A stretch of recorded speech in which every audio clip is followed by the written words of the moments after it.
Josué no capítulo 5, versículo de número 1.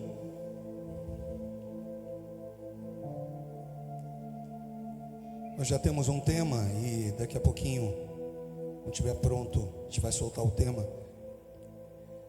O texto diz assim: quando todos os reis dos amorreus que habitavam desde o lado do Jordão a oeste, e todos os reis dos cananeus que estavam junto ao mar ouviram que o Senhor tinha secado as águas do Jordão diante dos filhos de Israel, até que tivéssemos passado o coração,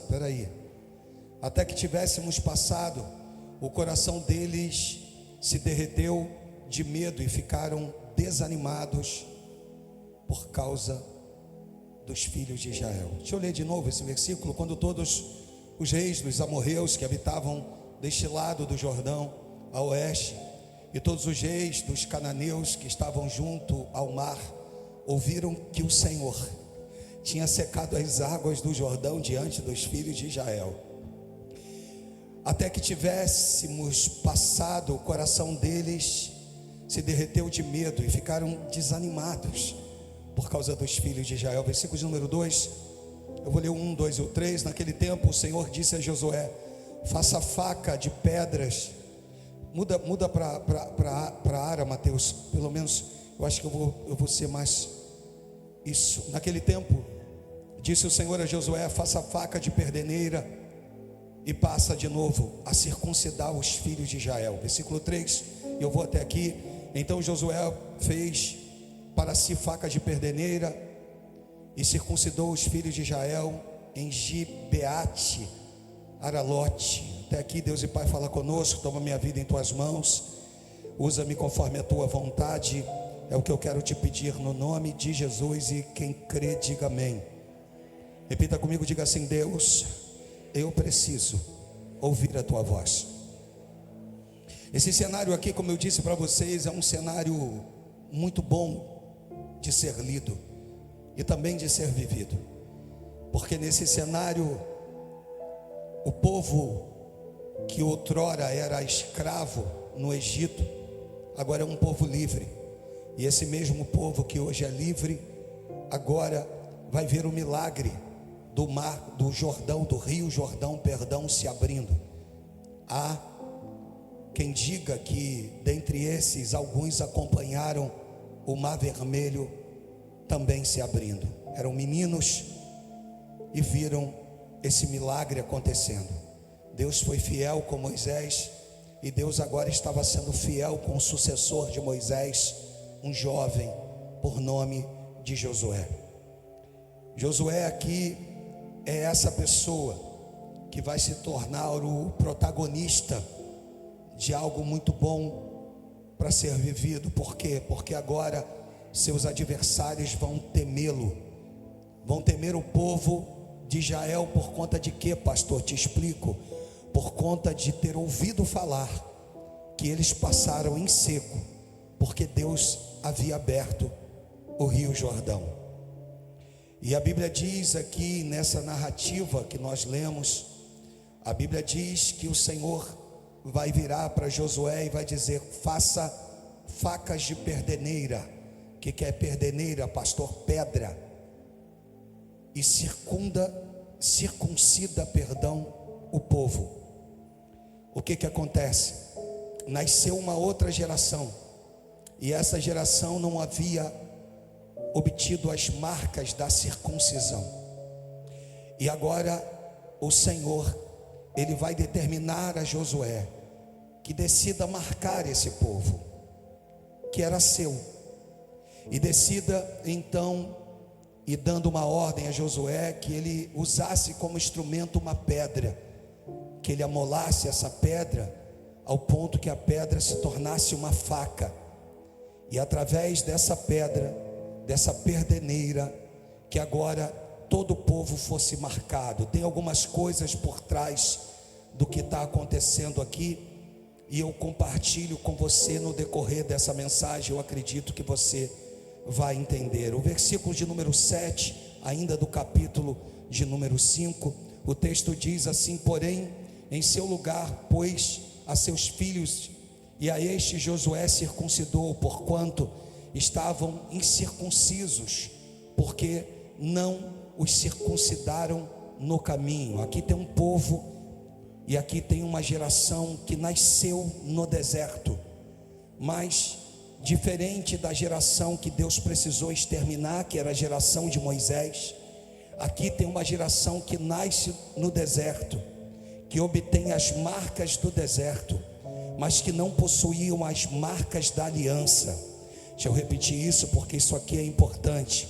O deserto, ele tem a possibilidade de trazer marcas para as nossas vidas, mas marcas que não são capazes de superar a marca da aliança. Ser circuncidado era ter uma marca, e essa marca garantia a eles a vitória. E você vai ler comigo aqui no versículo de número 8, que tudo isso acontece depois que eles atravessam o Jordão. Tendo sido circuncidado toda a nação, ficaram no seu lugar no arraial até que sararam. Eu termino com esse versículo 8, mas eu vou ao 9, e no 9 vai dizer assim: disse mais o Senhor a Josué: hoje removi de vós o opróbrio. O que é o opróbrio, pastor? A vergonha do Egito. Deixa eu repetir, porque tem gente que veio aqui só para ouvir isso. Removi de vós a vergonha do Egito, a vergonha da escravidão. Tem um Deus que remove de nós a vergonha do passado e nos coloca no lugar de dupla honra. Que lugar é esse, pastor? Deus faz tudo isso num lugar chamado Gilgal. O texto diz: pelo que o nome daquele lugar se chamou Gilgal. O que é isso, pastor? Deus vai ressignificar um lugar, vai mudar o nome de um lugar por conta de um acontecimento. Eu vou te dar aqui alguns significados de Gilgal. Gilgal significa círculo de pedras, por conta das 12 pedras que foram postas no meio do Jordão, antes que o Jordão se fechasse novamente. Gilgal foi o primeiro lugar aonde o povo se reuniu na terra prometida. Gilgal era o lugar dos cultos e das orações. Depois de muito tempo, o Senhor preparou um lugar. Que lugar é esse? Gilgal, para que o povo pudesse voltar a cultuar e pudesse voltar a orar. Muito mais do que um lugar talvez momentâneo de um acampamento, Gilgal era um lugar da remoção da vergonha.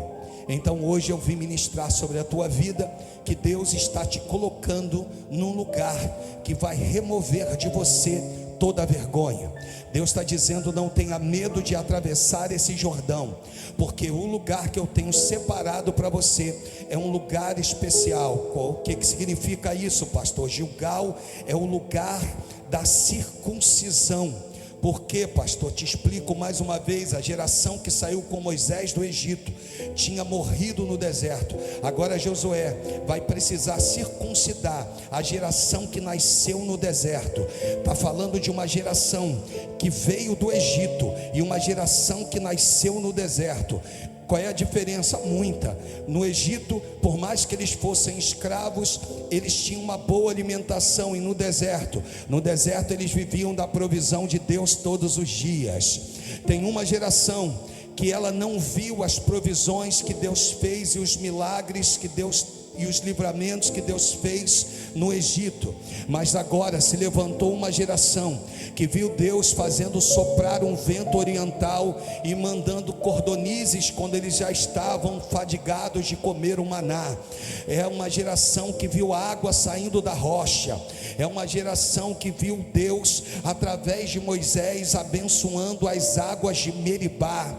Eram águas mais, mas depois que Moisés é instrumento, as águas que eram mais se tornam águas boas. Essa geração teve muitas experiências no deserto, nenhuma experiência no Egito, mas muitas experiências no deserto. E isso fez com que essa geração ela adquirisse marcas. É a geração que aonde a Bíblia diz que as suas roupas elas não apodreciam, as sandálias dos pés, elas não apodreciam. Há quem diga que à medida que eles vão crescendo, a roupa cresce, à medida que eles vão crescendo, as sandálias dos pés também cresce. É uma geração que acompanhou milagres incontestáveis no caminho do deserto, mas é uma geração que não tinha a marca da aliança. Deus está virando para nós e está dizendo: entendes tu que a marca do deserto não eram maiores do que a marca da aliança? Deus está virando para você e está começando a te mostrar o que está acontecendo aqui. É uma curta meditação. Antes da celebração da Páscoa, Deus precisa pegar Josué e dizer: Josué, esses que estão contigo, a marca da aliança, são meus, mas não tem a marca da aliança. Eu gosto, porque o apóstolo Paulo defende um outro tipo de circuncisão. Qual é, pastor? Eu te explico. O apóstolo Paulo defende que agora nós somos circuncidados no coração. Eu gosto porque tem um louvor que fala sobre a marca de Cristo. Você tem a marca da promessa, e esse louvor foi cantado e ministrado durante muito tempo e muitos anos nas igrejas. Mas eu vim te dizer que quando você reconhece Jesus como Senhor e Salvador da tua vida, você passa a ter a marca da promessa circuncidada no teu coração. O adversário olha para você e diz: eu não posso tocar. Por quê? Porque ele tem a marca da promessa. Tem alguém do teu lado que tem a marca da promessa. Vira para ele, vira para ela e diga: não temas, pois tu tens a marca da promessa.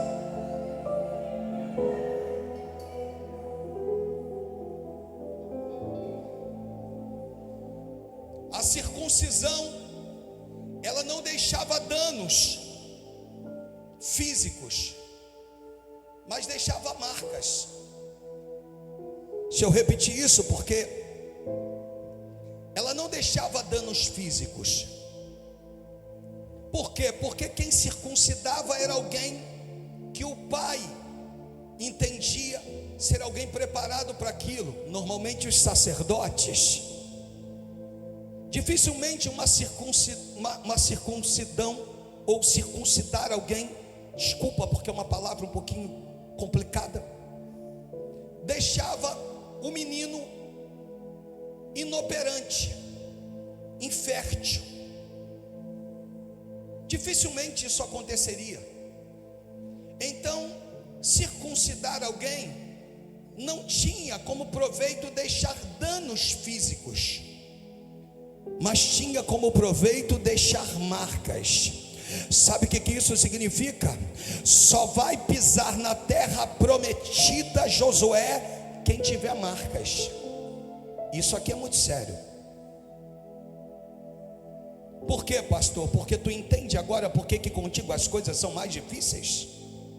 Compreende porque em determinados momentos parece que uma angústia tomou conta de você e você não está conseguindo entender ou discernir se o plano é viver talvez uma síndrome que tem tentado dizer por nome de síndrome do pânico, que eu repreendo hoje pelo poder do nome de Jesus, ou talvez um processo depressivo que tem tentado te afligir, ou talvez uma crise de ansiedade que eu repreendo todas as duas pelo poder que é no nome de Jesus. Tu entende que algumas coisas que te estão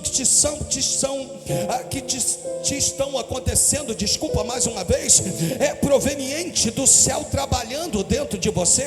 É o céu dizendo assim: eu preciso marcá-lo, eu preciso marcá-la. Por quê? Porque eu tenho uma terra que eu quero que ele pise, eu quero que ela pise, mas ela não pode pisar se ela não tiver uma aliança comigo. É Deus que vira para nós e diz o seguinte: se houver aliança, automaticamente ele toma posse da terra prometida. Contigo as coisas são mais difíceis, contigo as coisas são mais complicadas. Com você o número de inveja é maior. Com você, peguei alguém aqui? Com você, irmão, o adversário não brinca. Parece que contigo, se cada um tem que matar um leão por dia, você tem 10 para matar todos os dias. Com você as coisas são mais esquisitas. Com você parece que o adversário ele vem de forma mais destrutiva. Mas eu vim te dar uma boa notícia: toda vez que ele se levanta para cair. Porque o Senhor dos exércitos tem sido o guarda da sua vida. Você entendeu isso aí? Por favor, diga amém. Quando você começa a entender isso, você começa a viver as expectativas que o céu tem para a tua vida. Ele está permitindo as marcas. Por quê? Porque sem elas não há aliança. Isso aqui é para crente. Talvez não fosse nenhuma mensagem expositiva para um domingo à noite. Por quê, pastor? Porque no domingo à noite a mensagem precisa ser uma mensagem mais evangelística. Mas o Deus ao qual eu sirvo, Ele é quem me dá as ordens, é Ele quem põe as palavras em minha boca. E Ele está dizendo assim: com você é diferente. Tem alguém do teu lado que precisa ouvir isso só essa vez. Vira para ele e diz: com você as coisas são diferentes. Tem marca aí. Vira para o irmão e diz: tem marca. Eu sei, você não foi marcado pelos homens, você carrega no corpo as marcas de Cristo. E ainda tem mais. A gente vai ver o apóstolo Paulo se alegrando, não pela circuncisão do coração, mas ele vai falar sobre as marcas que ele carrega no corpo. Que essas marcas são as marcas de Cristo. Ele fala marcas plural, que ele carrega no corpo. Por quê? Porque a gente vai entender que o evangelho é isso, irmãos. O evangelho é quando você acha que está tudo bem, o Senhor vai lá e mostra para você que não é do jeito que tu pensa, é do jeito que Ele quer. Não é da forma que tu pensa, é da forma que Ele quer. E Ele deixa marcas. Deixa eu repetir isso. E Ele deixa marcas. Eu vim te dizer que Ele pode usar até o teu adversário para que marcas aconteçam no decorrer da tua trajetória cristã, mas que o Deus do impossível está se manifestando hoje, te dando o alívio necessário para todas essas marcas que você carrega no corpo. Estou terminando. Eu vim te dizer que Deus tem motivos para isso. Primeiro motivo: te desacelerar. Por quê? Porque no versículo 8, e eu estou caminhando para o encerramento, eu teria mais coisas aqui para partilhar com vocês, mas no versículo de número 8, o texto diz: tendo sido circuncidada toda a nação, ficaram no seu lugar no arraial. Aonde que eles ficaram? No arraial. Aonde que eles ficaram? Me ajuda a pregar. Onde que eles ficaram? No arraial. O que é isso, pastor? Até que sarassem. Deus está virando e está dizendo assim: entenda o meu pare. Entenda quando eu digo paremos. Entenda quando eu digo desacelere. Entenda quando eu digo, se você caminhar sangrando, ou se você decidir caminhar, você vai sangrar no caminho. E Deus tem uma maneira de te parar. Ele está te levando para dentro do arraial e está dizendo: fique quieto aí, até que você esteja completamente sarado. Porque as marcas que eu providenciei não são para o teu mal, são para que o teu inimigo saiba que você tem um dono. O tema da minha mensagem é justamente esse. O tema da minha meditação aí, em nome de Jesus, coloca pra gente. O tema é esse: até você sarar. Qual é o tema? Até você, me ajuda, qual é o tema? Até você sarar. O que vai acontecer até que eu sare? Deus, Ele vai cessar as festas, mas também vai cessar as guerras. Nesse tempo em que eles estão dentro do arraial, não haverão festas, mas também não haverão guerras. Deus está virando para nós, está dizendo: até você sarar, eu vou guardar todas as coisas. Por quê? Porque o que vale para mim é a marca que agora vai ficar na tua vida, é a marca que tu vai carregar com você. E até você sarar, eu vou cuidar de você. Deus está virando para a igreja e está dizendo que eu sou o Deus que cuido de você, que cuido de quem tu é nos detalhes do mais íntimo do teu ser. Deus está dizendo: eu estou vendo o teu sofrimento. Tem gente que chegou aqui hoje com um gemido na alma, tem gente que chegou aqui hoje com um grito na alma, tem gente que não teve coragem de abrir a boca para pedir ajuda, mas o meu Deus hoje vira e diz o seguinte para você: eu permiti que você fosse marcado, mas eu sou o Deus que te sara, eu sou o Deus que vou cuidar de você. Tu veio aqui só para ouvir isso, tu veio aqui para que o Senhor virasse para ti e dissesse: eu sei os conflitos que estão se passando na tua cabeça, eu sei das dores que tu vem carregando, do flagelo, das incertezas, das impossibilidades, eu sei o que tu está vivendo. Deus está falando assim comigo: diga a eles, Alexandre, eu sei o que vocês estão vivendo, eu sei o que você está carregando dentro de casa, eu sei o que você está carregando na tua alma, no teu espírito.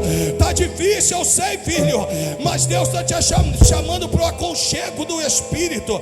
Deus está dizendo: vem cá, reclina a tua cabeça no meu ombro, vem cá, tem um lugar separado para você aqui, vem cá, eu sou o Deus que te sara, eu sou o bálsamo de Gileade.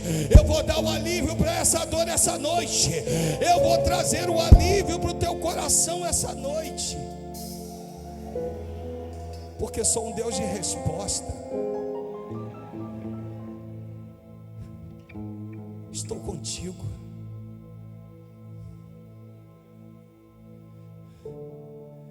Por isso te trouxe aqui, porque sou o teu Senhor. Você tentou andar, começou a sangrar. Ele está te trazendo de volta para o arraial. Gilgal, irmãos, é o lugar da preparação de profetas. Gilgal significa roda. Ninguém quer ficar num círculo a vida toda, mas Deus está dizendo que não é para a vida toda, é só por um período. Tenho recolhido suas lágrimas, tenho visto de perto a tua dor, ouvi o teu grito quando tu disse: Senhor, não estou suportando mais. Ouvi o teu coração.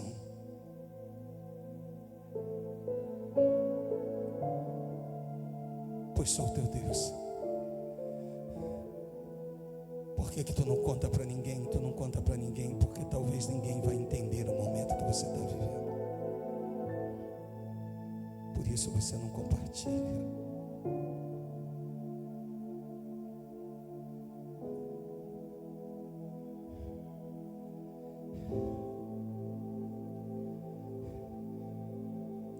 Depois que toda a nação foi circuncidada,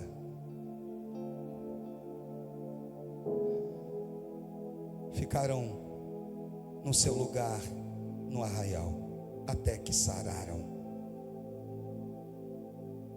Deixa eu liberar algo sobre a tua vida. A tua história não vai terminar desse jeito.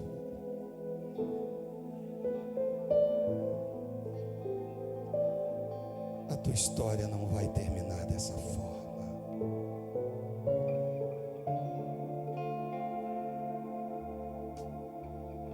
Pois eu sou o teu Deus.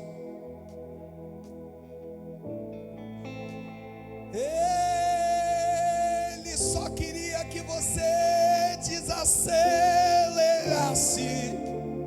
Desacelere. Você estava rápido demais, demais, demais, demais. Eu precisei te parar, te parar, te parar, te parar, te parar.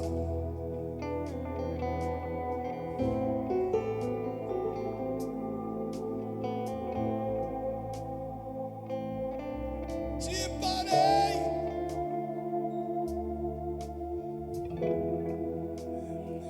Pois eu sou o teu Deus, o guarda forte de Israel. Sou o teu Senhor, que escuta as tuas orações, que enxuga as suas lágrimas, homens de Deus e mulher de fé. Tenho te guardado. Não entendes o que diz Isaías no capítulo 43. Tenho sido contigo, te guardado.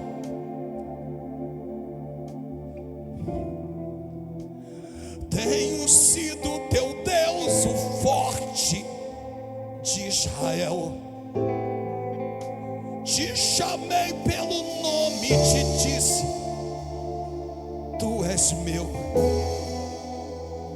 Quando passares pelas águas, eu serei contigo.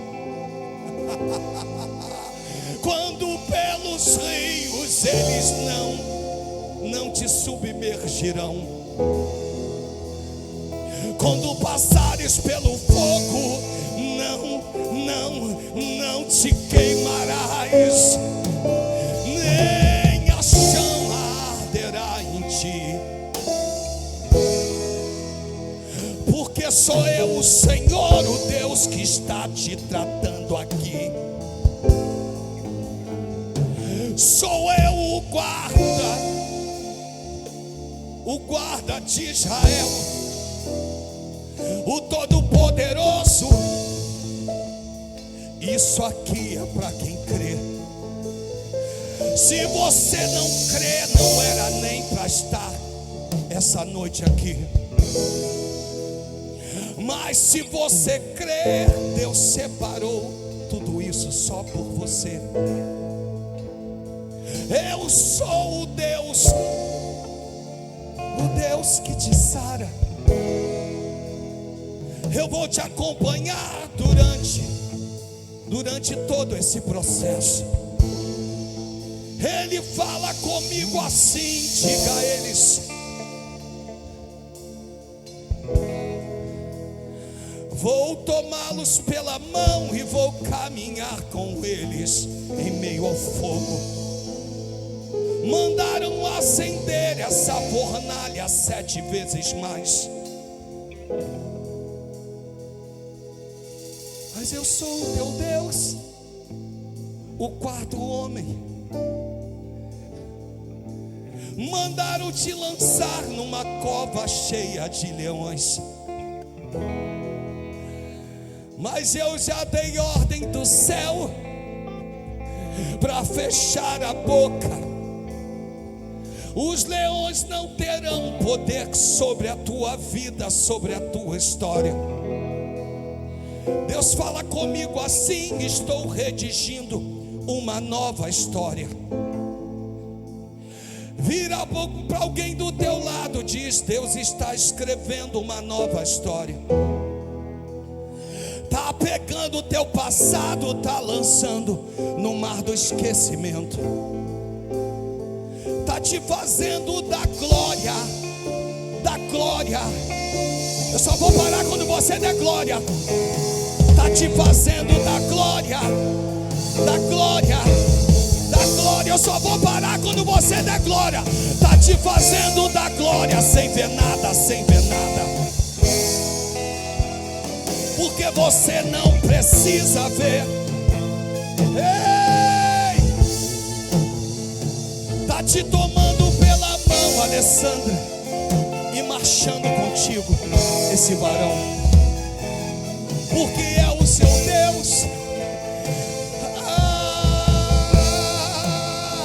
Ele é o seu Deus, seu Deus, seu Deus, seu Deus, seu Deus, seu Deus, seu Deus, seu Deus, seu Deus, seu Deus, seu Deus, seu Deus.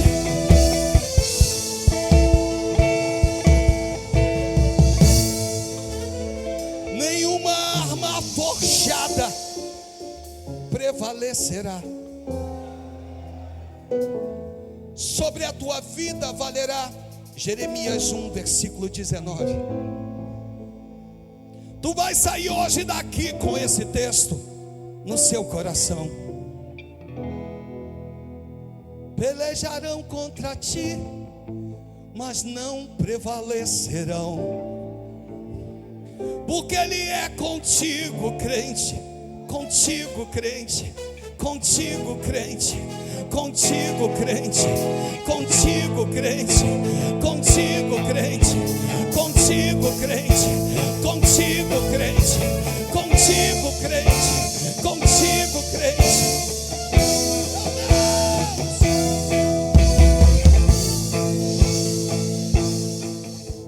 A Bíblia diz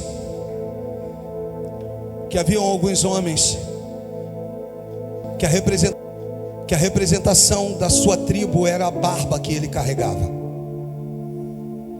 E a Bíblia diz que esses homens são capturados, e os inimigos vão rapar a sua barba. A Bíblia diz que quando Davi toma conhecimento daquilo, Davi fica entristecido e irado, porque a barba daqueles homens era a representação de sua tribo, de quem eles eram. E a Bíblia diz que esses homens foram guardados, e o texto diz assim: até que a barba crescesse. Eu vim hoje dizer para você que veio aqui: a barba vai crescer, hein? A Bíblia fala de um outro homem nazireu, e esse homem foi separado por Manoá, seu pai, desde o seu nascimento. E a Bíblia diz que esse homem não podia beber bebida forte, não podia raspar o cabelo da cabeça. Tinha todo um ritual por conta de quem ele era. E um dia ele conta seu segredo para uma mulher. E o segredo era o voto que ele tinha. Raparam sua cabeça e ele perdeu suas forças. Mas a Bíblia diz assim: e o cabelo voltou a crescer. Eu encerro o culto dizendo: a barba vai crescer de novo. Posso melhorar? Já cresceu.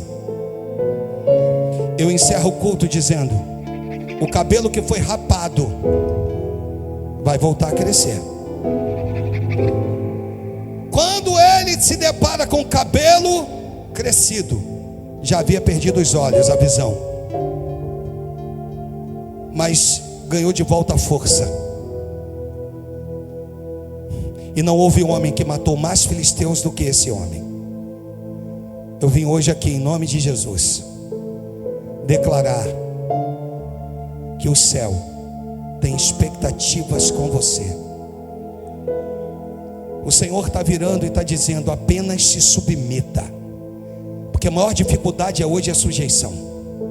E espere para tudo que o céu vai fazer.